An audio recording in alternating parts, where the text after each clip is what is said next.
Bueno, buenas tardes. Muchas gracias, Camilo, por la presentación y a Red Panda Lab por brindarme la oportunidad y el espacio para estar acá compartiendo con ustedes sobre este tema que es tan importante y lo es cada vez más para la investigación social. Vamos a hablar sobre las plataformas para la recolección digital de datos y más específicamente vamos a hablar sobre Cobo Toolbox, qué es, qué ventajas presenta y cómo comenzar a utilizarla. Antes de comenzar, quiero comentarles que vamos a tratar de mantener este webinar lo más práctico posible. Por eso, si bien vamos a iniciar presentando alguna información general sobre la recolección digital de datos y sobre Cobo Toolbox, la mayor parte del tiempo vamos a tratar de usarla interactuando con la plataforma y diseñando un pequeño cuestionario de demostración. Si hay preguntas, como decía Camilo, las pueden ir anotando y las vamos a responder al final. Bueno, entonces, para dar inicio, comenzamos con qué es Cobo Toolbox. Y pasamos a la siguiente lámina, Camilo. Cobo es una plataforma, bueno, es la plataforma para recolección digital de datos más utilizada actualmente en situaciones de emergencia. Fue creada inicialmente en 2005 por docentes de la Universidad de Harvard, pero adquirió rápidamente popularidad, sobre todo al ser adoptada por organismos de las Naciones Unidas como el PNUD, OCHA y la Agencia de Refugiados. Y pues actualmente es una organización independiente sin fines de lucro y es la más utilizada por organizaciones de impacto social. Bueno, ahora veamos cuáles son las ventajas que representa no solo Cobo, sino de forma general la recolección digital de datos. Uno de los aspectos más importantes de la recolección de datos es la calidad de los datos. Al usar cuestionario en papel, que es el método tradicional, se requiere de un personal específico que revise cada cuestionario que se va llenando para cerciorarse de que la información registrada esté correcta, lo cual deja mucho espacio para el error humano porque se trata de un proceso bastante tequioso y cansado. Bueno, las plataformas digitales permiten incorporar controles automatizados de calidad en el cuestionario que limitan las respuestas que se pueden ingresar para impedir errores o información inconsistente. Y bueno, tampoco se puede asumir que estos controles van a ser suficientes para detectar el 100% de los errores, eh, pero más bien representan una barrera adicional que puede usarse de forma complementaria a la revisión humana.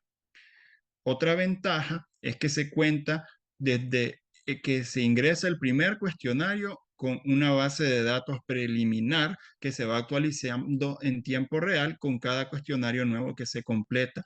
Y esto permite llevar un monitoreo de los datos en tiempo real desde la oficina, potenciando la capacidad de detectar errores o inconsistencias que puedan no ser detectados por los controles automatizados. Pero además también permite que si hay algún error o cualquier modificación al cuestionario que se quiera hacer después de que fue ya implementado durante la recolección de los datos, esto se puede hacer perfectamente desde la oficina y el personal de campo únicamente necesitaría actualizar el cuestionario en un momento que tengan conexión a Internet. Y por otra parte, esto también permite que el proceso de análisis e incluso la visualización de los datos pueda dar inicio a partir del momento en que tenemos nuestro primer cuestionario completado y tenemos una base de datos preliminar, lo cual hace el proceso mucho más eficiente. Y bueno, todos estos elementos son particularmente importantes en contextos de emergencia donde el tiempo apremia.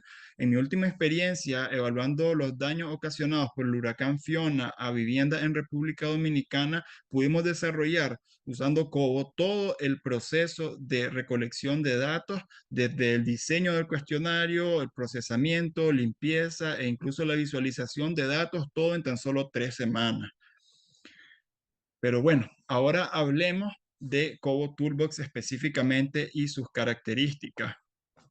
Hay muchas plataformas para la recolección de datos digitales, pero también hay varias razones por las cuales Kobo es utilizada por la mayoría de organizaciones de impacto social en el mundo.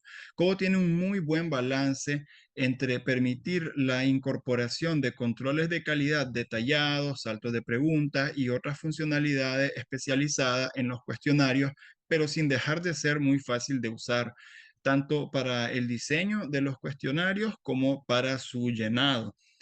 Y esto permite que los cuestionarios puedan implementarse muy rápidamente si se necesita, como les comentaba, pero que también tengan la capacidad de incorporar muchos controles de calidad, tantos como sean necesarios según el tiempo y recursos de los que se disponga.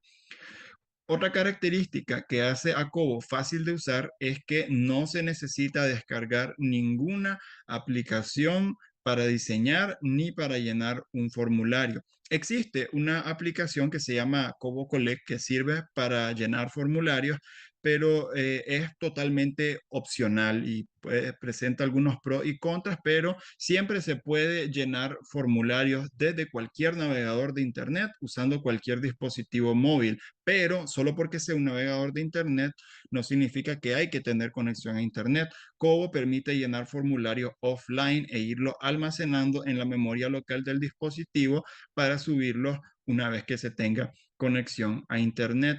Y bueno, como les mencionábamos, Kobo es gratuito totalmente y es open source. Además, también tiene compatibilidad con plataformas de visualización de datos como Microsoft Power BI y tiene compatibilidad para exportación de bases de datos con software de análisis de datos como Stata y R.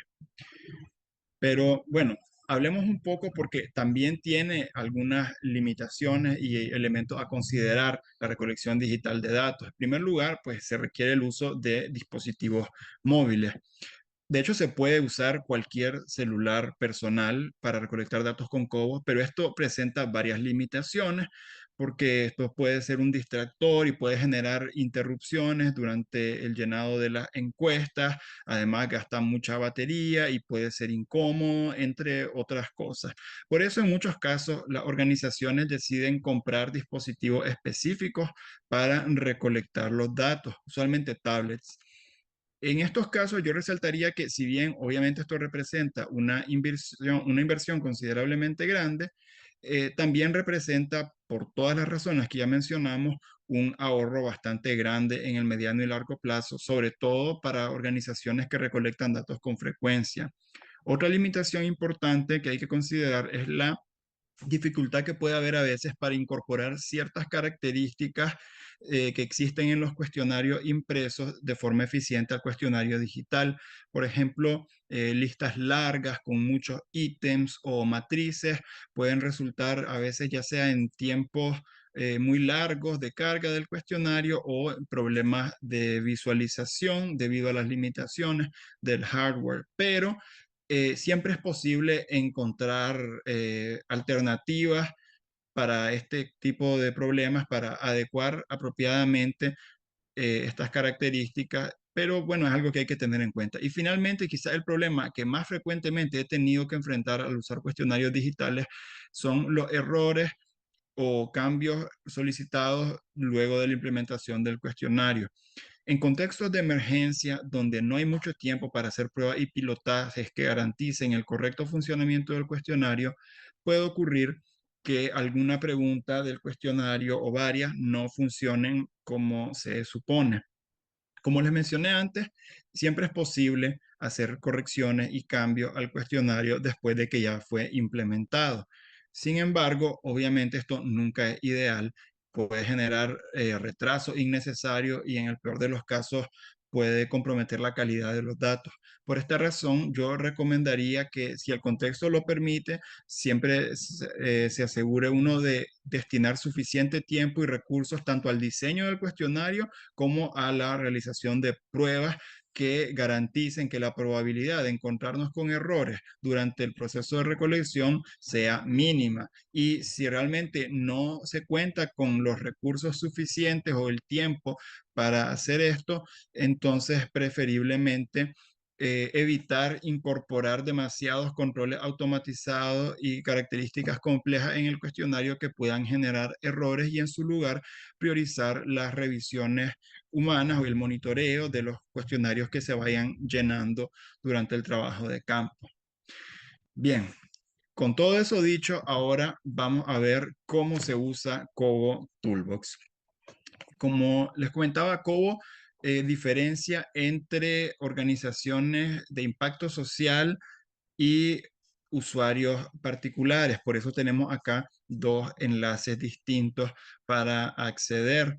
Como yo cuento, yo tengo una cuenta de organización humanitaria, pues yo voy a usar el enlace de acá arriba, pero ustedes, si lo desean, pueden usar el enlace de abajo para poder crear una cuenta e ingresar a la plataforma. Ahí perdón, les va a pedir alguna información que la tienen que llenar y luego les va a llegar un correo de confirmación y pueden usar su cuenta y hacer lo mismo que voy a hacer yo.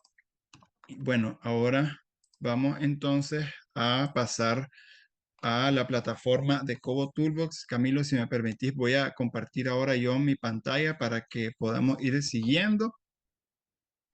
Este, entonces, acá tenemos la pantalla de entrada. Como les decía, yo estoy en el servidor para organizaciones humanitarias, pero esencialmente es lo mismo. La única diferencia con los usuarios particulares es que la cantidad de datos que se puede almacenar para los usuarios individuales está limitada a un máximo de 5 gigas, mientras que para las organizaciones humanitarias es ilimitado.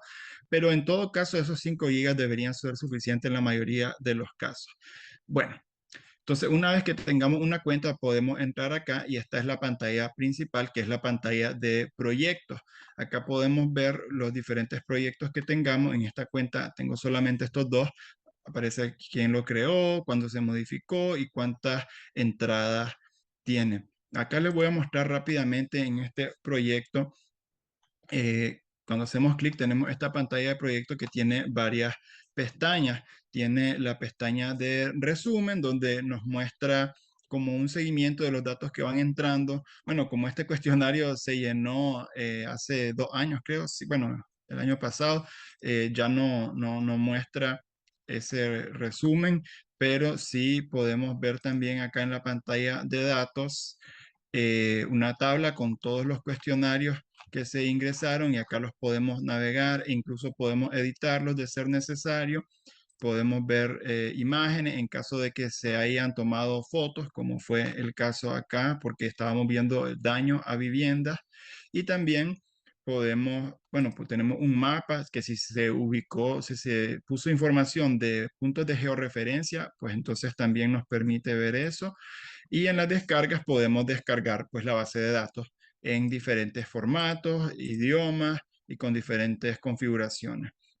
Y finalmente tenemos acá la pestaña del formulario, donde podemos editar desde la plataforma, podemos visualizar el cuestionario, podemos reemplazar el cuestionario por uno que podemos subir desde Excel y podemos implementarlo, o en este caso, como este ya está implementado, sería reimplementarlo. Implementar el cuestionario solamente quiere decir que pase de un borrador a un cuestionario ya listo para comenzar a llenarse y a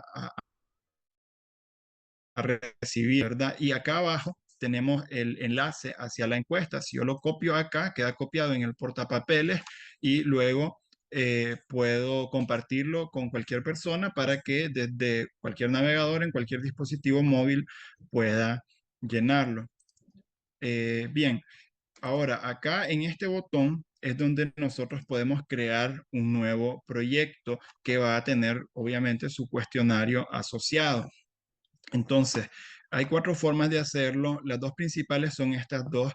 Hoy vamos a enfocarnos en la forma de subir un cuestionario desde Excel. Yo siempre recomiendo realmente este método porque para cuestionarios avanzados con muchas características, con controles de calidad y con reglas de exclusión, es un poco tequioso hacerlo desde esta forma, pero igual la vamos a explorar un poco para que puedan ver cómo es la interfaz de Cobo, porque realmente para crear cuestionarios sencillos que no vayan a incorporar muchos de estos elementos que les comento, pues igual sí se puede diseñar perfectamente también desde la plataforma. Solo nos pide esta información que vemos acá y se llena y entramos. En este caso, como yo ya tengo un proyecto creado acá, vamos a usar este y puedo entrar acá y acá podemos ver las preguntas que tenemos, podemos crear nuevas preguntas y acá nos muestra el tipo de preguntas que pueden ser todas estas. Creo que actualmente hay 22 tipos, puede ser de selección única, selección múltiple, puede ser una pregunta numérica también, de texto. Y bueno, hay muchas opciones, pero como les decía, vamos a enfocarnos ahora en la forma de hacerlo desde Excel. Así que lo que vamos a hacer ahora es crear un formulario en blanco en Excel y ya, bueno, les voy a compartir ahora ese formulario para que podamos ir siguiendo. Entonces, en este formulario, ¿verdad? Es un libro en Excel en blanco, cualquiera. Lo que tenemos que asegurarnos primero es que tenga dos pestañas acá, donde una se llame Survey y la otra se tiene que llamar Choices.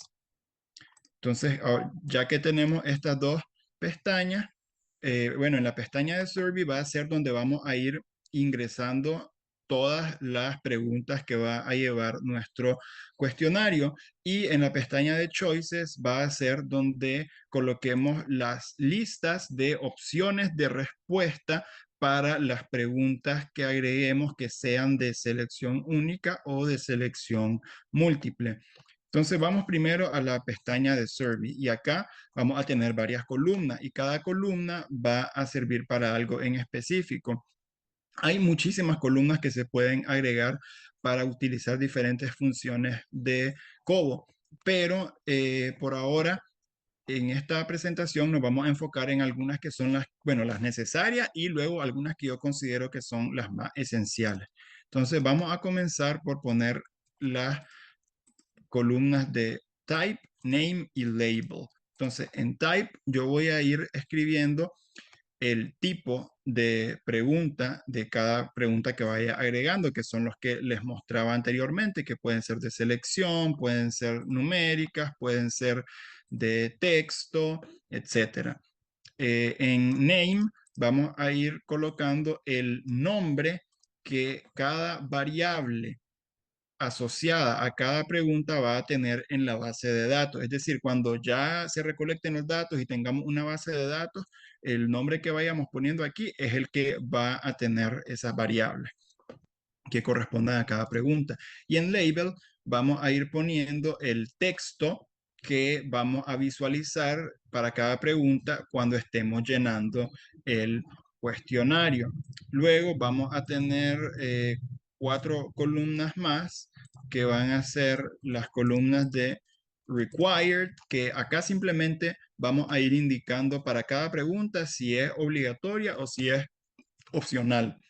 Yo realmente recomiendo que todas las preguntas siempre se marquen como obligatorias porque dejar preguntas como opcionales puede resultar en omisiones de preguntas accidentalmente, mientras que si las marcamos todas como obligatorias, ¿cómo no nos va a permitir subir un cuestionario que no haya respondido todas las preguntas obligatorias?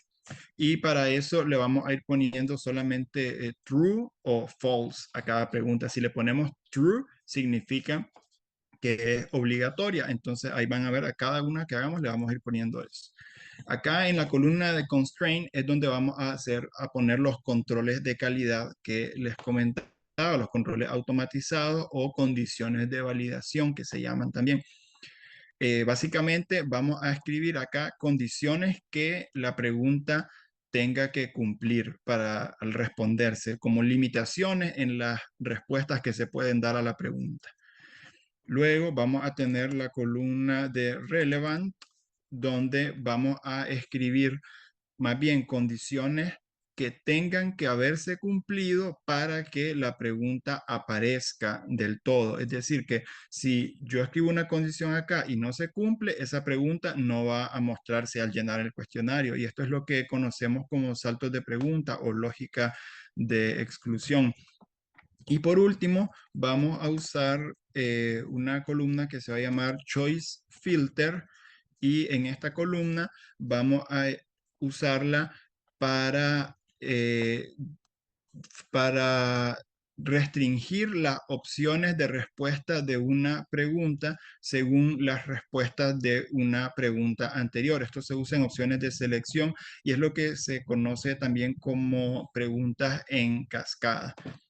Bien, entonces lo primero que vamos a hacer es crear un grupo de preguntas y para eso acá en el tipo vamos a escribir begin group, que es el tipo, bueno, en este caso no es una pregunta como tal, pero es un elemento del cuestionario, que es el grupo, y le vamos a nombrar módulo A y le ponemos acá su nombre que va a tener en la base de datos. Los grupos sirven más que todo para organizar bien la información, tanto en la base de datos como a la hora de visualizar el cuestionario.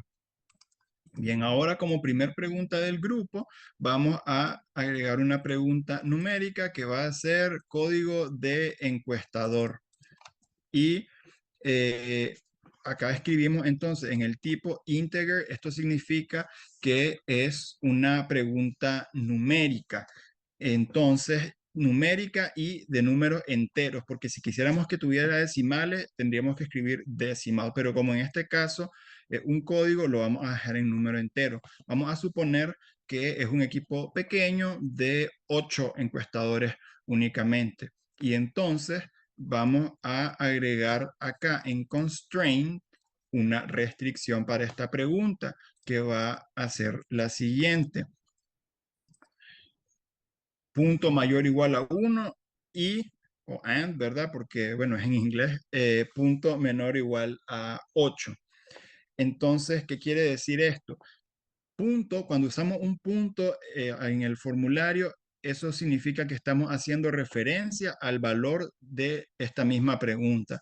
Entonces, esto se leería de la siguiente forma: el valor que se indique o la respuesta de esta pregunta debe ser mayor o igual a 1 y debe ser mayor, menor o igual que 8, ¿verdad? Porque dijimos que tenemos solo 8 encuestadores, entonces los códigos van del 1 al 8. Y acá le ponemos true, ¿verdad? Como les decía, para indicar que es obligatoria esta pregunta. Ahora vamos a agregar dos preguntas de selección que van a ser para el departamento y el municipio. Entonces, anoto el tipo select one, que significa, ¿verdad? Seleccionar una selección única de una lista. Y tenemos que indicar para este tipo de preguntas cuál es el nombre de la lista de opciones de respuesta de la cual vamos a seleccionar una, y le vamos a llamar a esa lista A1, que es el mismo nombre que le estamos poniendo a esta variable. No tiene que ser así. Yo le podría poner un nombre diferente a la variable que a la lista, pero usualmente yo recomiendo siempre que sea el mismo para mantener el orden y para no confundirnos después.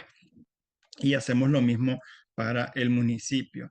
Bueno, entonces ahora tenemos que pasarnos a la pestaña de Choices para crear estas listas, porque si yo intento subir este formulario con una pregunta de selección que hace referencia a una lista que no existe, que yo no he creado, cuando lo suba me va a dar un error y no va a funcionar. Entonces, acá en la pestaña de Choices vamos a tener tres columnas también. La primera va a ser List Name, donde vamos a ir escribiendo el nombre de las listas que creemos. En Name vamos a ir poniendo el valor asociado a cada opción de respuesta que hagamos. Este valor es importante también cuando tengamos una base de datos, porque a la hora de que descarguemos la base de datos, este valor que está en la columna de name es el que vamos a es el que vamos a tener y es importante por eso. Yo siempre recomiendo que sea una secuencia de números enteros partiendo del 1 para facilitar el análisis. Y luego tenemos la columna de label, que es donde vamos a escribir la categoría de respuesta como tal, que es la que vamos a ver en el cuestionario cuando lo estemos llenando. Entonces, tenemos, ¿verdad? Que la primer pregunta, la primera lista, perdón, de opciones de respuesta se llama A1, entonces vamos a poner acá A1 y vamos a poner 3 departamentos que sean Managua, León y Chinandega. Y entonces les vamos a poner 1, 2 y 3. Y el nombre de la lista lo tenemos que repetir tantas veces como opciones de respuesta tengamos, ¿verdad? Porque cada opción de respuesta tiene que tener a la par a qué lista pertenece. Y luego vamos a hacer lo mismo para la pregunta A2, que tenemos la lista A2, que sería la de los municipios. En este caso, para ahorrar tiempo, yo los tengo escritos por acá, solo los vamos a copiar y pegar. Y acá tenemos 3 municipios de Managua, 3 de León y 3 de Chinandega. Y tenemos sus valores. Pero si yo dejo esto simplemente así, yo podría venir y seleccionar como departamento Managua y como municipio Chinandega, por ejemplo, o Chichigalpa. Y cualquier persona de Nicaragua va a saber que eso, ¿verdad? No debería ser posible. Entonces, para evitar eso, vamos a crear un filtro de la siguiente manera. Vamos a agregar acá una cuarta columna que se va a llamar A1, igual que como se llama, aquí sí tiene que ser igual que como se llama la lista de departamentos y a la par de cada municipio vamos a colocar en esta columna el código correspondiente a su departamento en la lista de departamentos. Entonces, Managua, Mateare y Ciudad Sandino, que corresponden al departamento de Managua, que tiene código 1, le vamos a poner código 1. Luego, León, Nagarota y Telica corresponden a León, que tiene código 2, entonces les ponemos código 2 y a Chinandega, que es el código 3, ese código iría para estos últimos 3 que son los municipios del departamento de Chinandega. Y ahora vamos a, en la columna, en la pestaña, perdón, de Survey, tenemos que también indicar aquí en esta columna de Choice Filter para la pregunta del municipio que queremos que lo filtre de esa forma.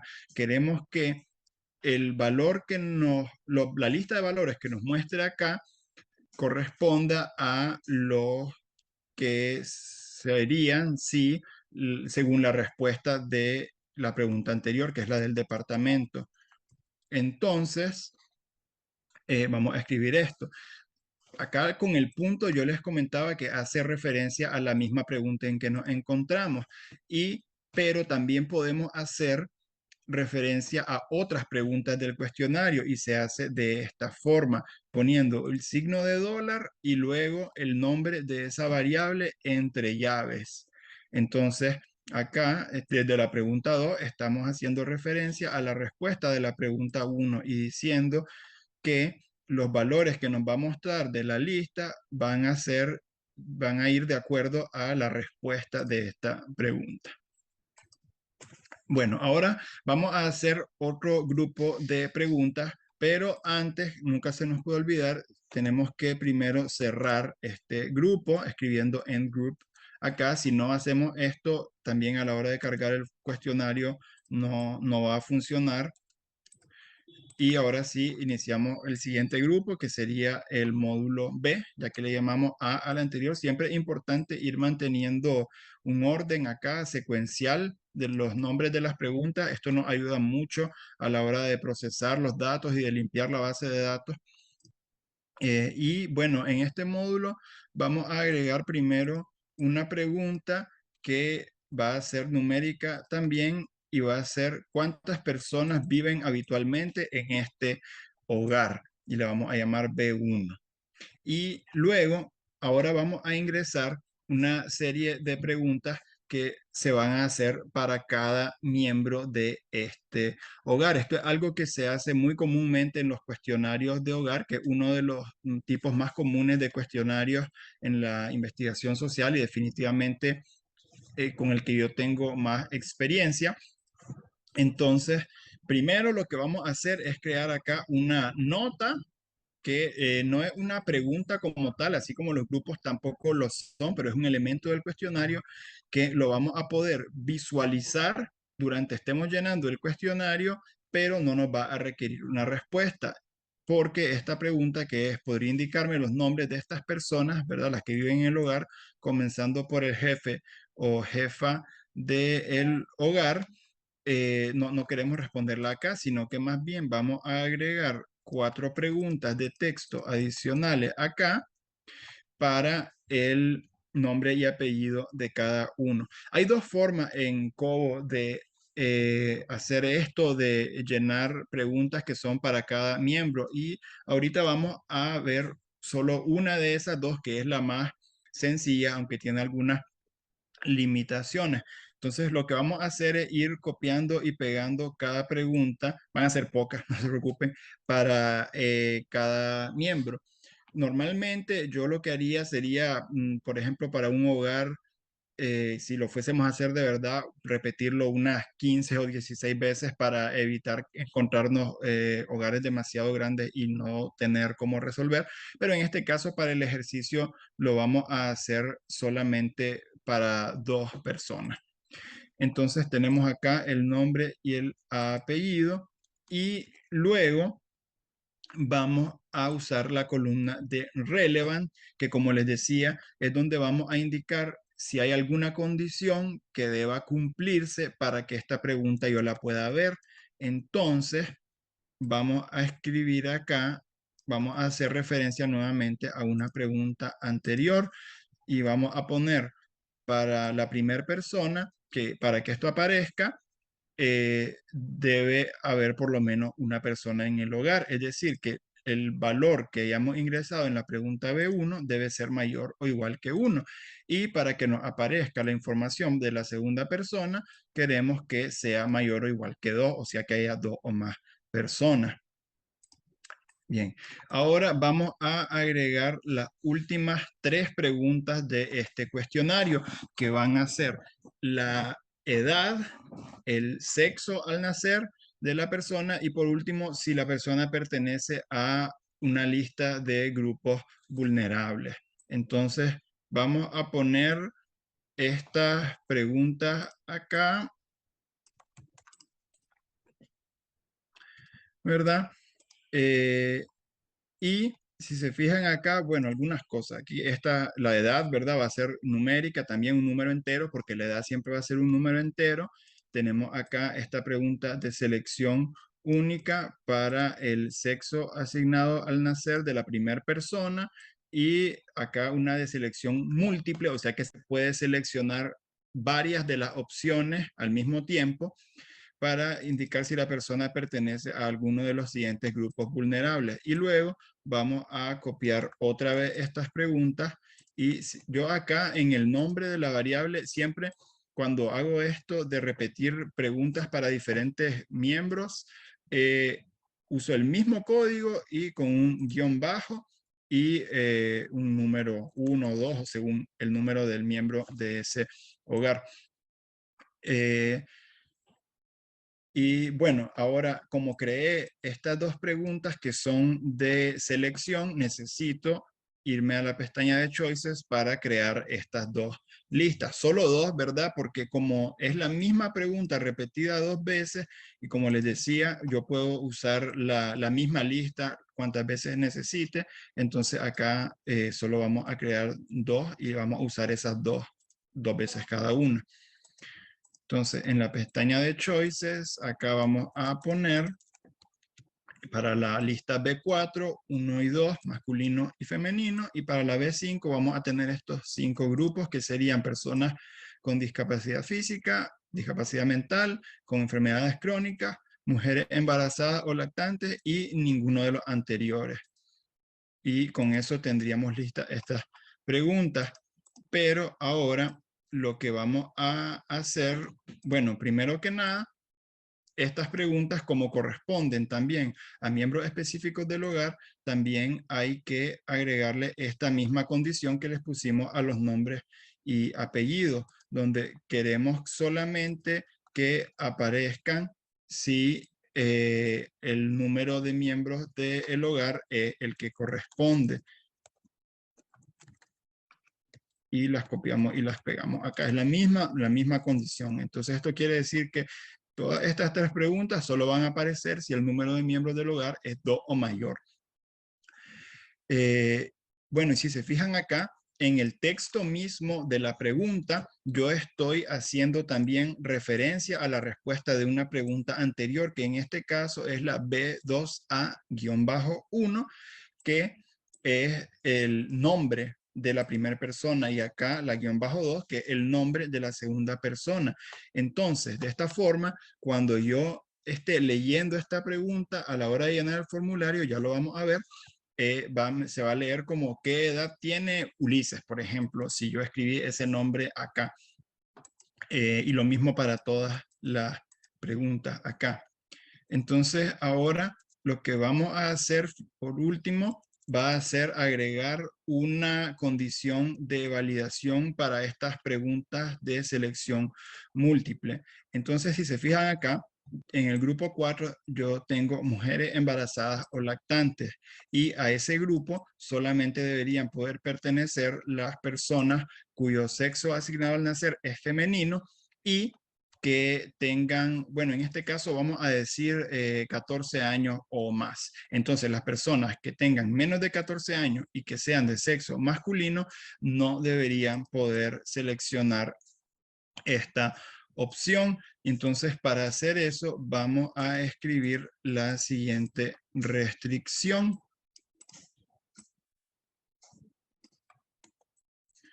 Acá quizás se le haga un poco más complicadito, pero en realidad estas funciones que utiliza Cobo, utiliza fórmulas lógicas y matemáticas, que luego yo les voy a dejar algunos recursos adicionales que pueden explorar para conocer más sobre estas funciones. Son muy similares a las que usa Excel también. Entonces acá escribimos que si, ¿verdad?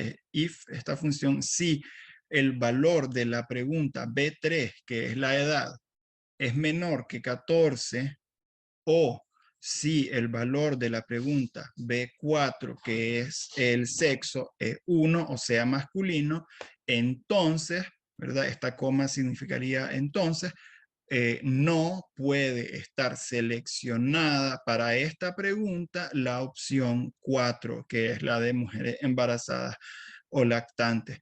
Y luego, al usar la función if, eso sí, nos pide que indiquemos también qué pasa si las condiciones no se cumplen, ¿verdad? En este caso, si se cumple cualquiera de estas dos, entonces lo que va a pasar es que no podemos seleccionar acá, pero si sí se cumplen, solo vamos a indicarles que el conteo de opciones que se seleccionaron para esta pregunta sea mayor o igual a 1, o sea que se haya seleccionado por lo menos algo, que de todos modos se tiene que cumplir.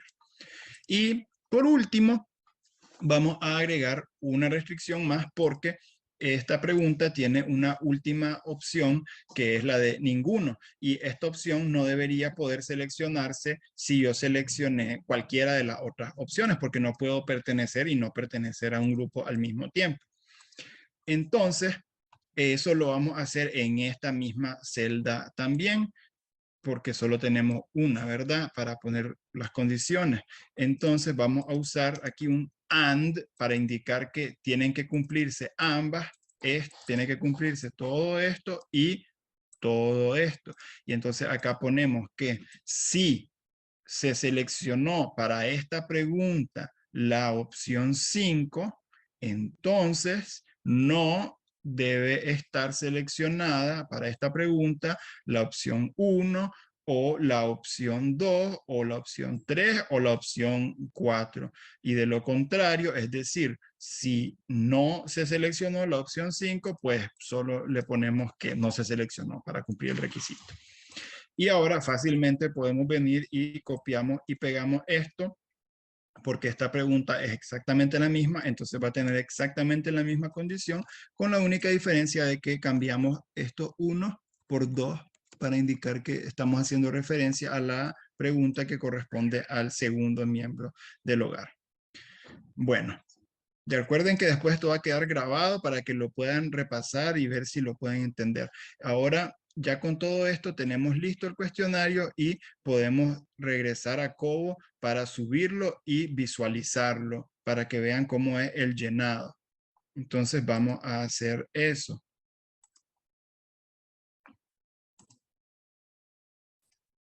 Nos vamos acá y entonces estamos de vuelta en la pantalla de proyectos. Vamos a entrar a este proyecto y acá podemos reemplazar el formulario y nos da la opción de subir desde Excel y vamos a subir el cuestionario. Ahí está, ya está subido. Ahora lo podemos visualizar y acá vamos a ver todos los elementos que agregamos. Tenemos nuestro código de encuestador que, como dijimos, no puede ser mayor que 8 ni puede ser menor que 1. Nos dice que no está permitido ese valor. Pongamos 6. Luego tenemos el departamento y cuando yo selecciono León veo solo los municipios de León, Managua los de Managua y Chinandega los de Chinandega. Y luego en el siguiente módulo, ven acá cómo están los dos grupos, lo que les decía que queda bien ordenado así. Y tenemos cuántas personas viven en el hogar. Vamos a decir que son 2 y me pide ahora sí los nombres de esas personas. Los puedo escribir acá. Vamos a poner Ulises y el apellido Munguía. Y vamos a poner otra persona, digamos Silvia García. Y ahora me pregunta la edad, que también lo incluimos. ¿Qué edad tiene Ulises? Tengo 30 años, sexo masculino. Y en esta pregunta vamos a ver las restricciones que pusimos. Entonces, como yo soy de sexo masculino, no puedo ser mujer embarazada o laxante. El valor no está permitido. Y además, si selecciono cualquiera de estas opciones, puedo seleccionarlas todas, no puedo seleccionar ninguno a la vez, solo si no seleccioné ninguna otra. Y luego podemos hacer lo mismo para Silvia, tiene 30 años también, pero sexo femenino, y entonces acá sí podemos seleccionar mujeres embarazadas o lactantes, pero igual no podemos seleccionar ninguno si tenemos alguna de las otras opciones. Y listo, validamos esto y es válido. Entonces, acá ya podríamos implementar este cuestionario y comenzar a recolectar datos, ¿verdad? Obviamente habría que agregarle muchas más preguntas, pero eso sería pues lo esencial. Y bueno, hay muchísimas más funciones y muchísimas más cosas que se pueden hacer con esta plataforma, pero lamentablemente el tiempo no nos alcanza para explorarlas todas. Así que lo vamos a dejar hasta acá y nada más vamos a cerrar dejándoles con estos recursos claves que le comentaba, que son el instructivo. Hay varios instructivos de Cobo acá en la página de soporte para todas estas cosas y muchas más que estuvimos viendo. También hay un foro donde hay gente que hace preguntas específicas sobre sus cuestionarios y hay un equipo de administradores que están ahí para responderlas.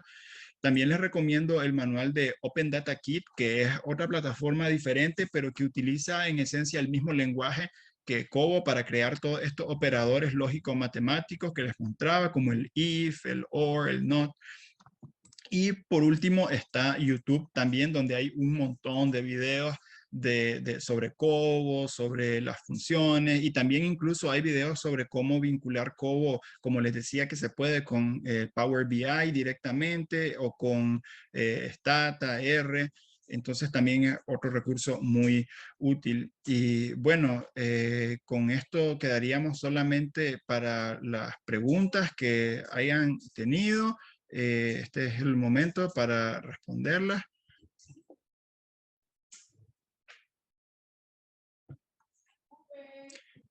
Aquí veo que preguntan cómo funciona en el celular. Bueno, pues realmente el diseño del cuestionario sí creo que sería bien complicado en el celular por el tamaño del dispositivo y bueno, a menos que tengamos un editor de Excel en el celular, sería solamente desde la plataforma, pero para eso definitivamente yo recomendaría siempre una computadora, pero para el llenado del formulario, como les decía, si quieren acá puedo mostrar rápidamente para este que ya está implementado, es un enlace que se copia. Entonces, si yo copio este enlace y lo abro en cualquier celular, en cualquier navegador de Internet, ya sea Firefox, Google Chrome, el que sea, yo puedo entrar al formulario y llenarlo. Es en esencia lo mismo que en la computadora. Realmente no hay mucha diferencia. Eh, Veo que preguntan también cómo se visualizan los datos recogidos por la encuesta.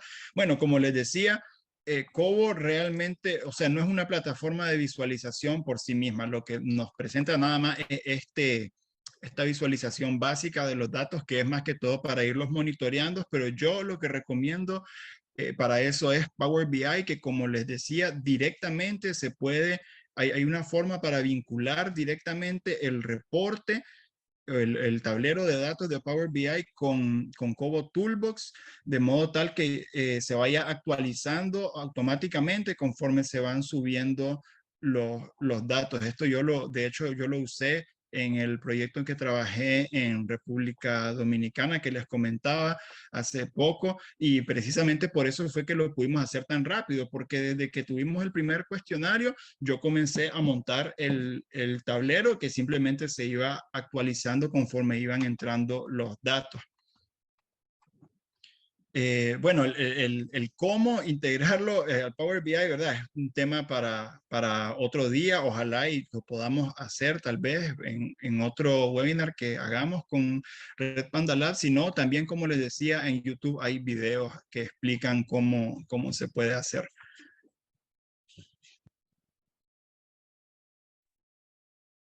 Tenemos ahí una mano levantada de Miriam. Sí. Lo que pasa es que yo ya he usado Cobo antes, ¿verdad? Pero pues para el monitoreo y evaluación y también para actividades, sí es cierto que es mucho mejor tener una opción digital que estar con un lápiz y un papel y eso. Entonces, pero mi pregunta es, yo sé que hay opciones para cuestionarios donde podés incorporar videos, audios y todo este otro tipo de información que no es texto necesariamente. Entonces, pero yo nunca lo he hecho, pero he visto de las herramientas. Entonces me interesa saber, no sé, porque yo creo que lo usaba muy limitadamente, o sea, con conocimientos como más como básicos, porque además como es bastante intuitivo, creo yo.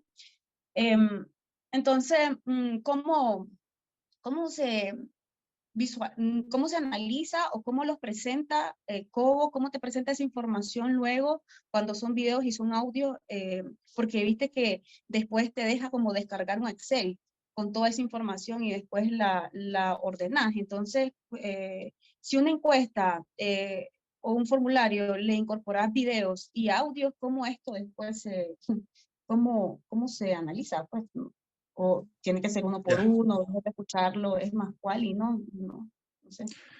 Sí, gracias. Gracias por la pregunta, muy buena. Yo de hecho he trabajado, bueno, con videos no, pero con fotos sí. De hecho, en este proyecto, por ejemplo, el que les mostraba aquí en la galería, podemos ver todas las fotos que se tomaron, que son del daño que recibieron los edificios en este lugar por unas explosiones que hubo. A la hora de descargar la base de datos, que se puede descargar en varios formatos, pero digamos que lo hiciéramos en Excel, lo que vamos a tener es una columna que va a ser la variable con las imágenes, pero lo que va a tener es un enlace que al hacer clic se puede abrir desde un navegador internet y nos va a llevar a la imagen que también la vamos a poder descargar. Y de hecho, para este proyecto último que trabajé en República Dominicana, donde también tomamos fotos para ver los daños del huracán, pudimos vincular, pudimos hacer una visualización en el mapa, que es un mapa más o menos como este, un poquito más bonito. Y entonces cada punto, ¿verdad? De georreferencia en el mapa está vinculado con una imagen y entonces al seleccionar el punto se abría la imagen que era la foto de la fachada de la vivienda con los daños. Entonces, por ejemplo, esa es una herramienta muy buena para la visualización, porque bueno, para análisis como tal, ¿verdad? Las fotos no hay mucho que analizarle, bueno, más allá, como decías vos, de forma cualitativa para ver los tipos de daños, en este caso, por ejemplo, pero en la visualización es una herramienta muy poderosa que se puede usar de esa forma, pues. Gracias. Yo tenía el micrófono abierto y estoy comiendo, lo siento. No me di cuenta. Otra cosa que de ahí creo que relevante sobre el tema era la de que las fotos se alojan dentro de un servidor de Kobo, ¿verdad? Y también el video. Cuando Claro, descargamos y cuando lo descargamos en el Excel, nos queda un URL hacia donde está servidor, alojada, sí, ¿verdad? así es, sí. Sí, sí. De hecho, aprovecho para mencionar pues que ese servidor que decís, bueno, básicamente hay tres formas. Está el servidor para organizaciones humanitarias, que es un servidor de OCHA, de la Agencia de Naciones Unidas, que, bueno, por ejemplo, es donde están almacenadas estas imágenes. También para los usuarios particulares hay otro servidor que es muy limitado y por eso les decía que solo les deja hasta 5 gigas máximo. Ahí sí no les recomendaría que tomen muchas fotos ni menos videos. Y también para organizaciones particulares pueden pagar para tener un servidor privado donde se suban los datos de Decovo. Bueno, si no hay más preguntas, si tienen más preguntas, igual y la sesión está siendo grabada, a los correos que usaron para inscribirse, los vamos a usar para mandarles todos los recursos que nos ha compartido aquí Ulises. Y si no tienen más preguntas, bueno, gracias Ulises y ha sido como un gusto compartir con vos aquí. Seguramente vamos a tener otras sesiones con vos y los invitamos a los demás a estar atentos en nuestras redes sociales para enterarse de las siguientes sesiones que vamos a tener, de estas sesiones de Café Data. Y bueno, gracias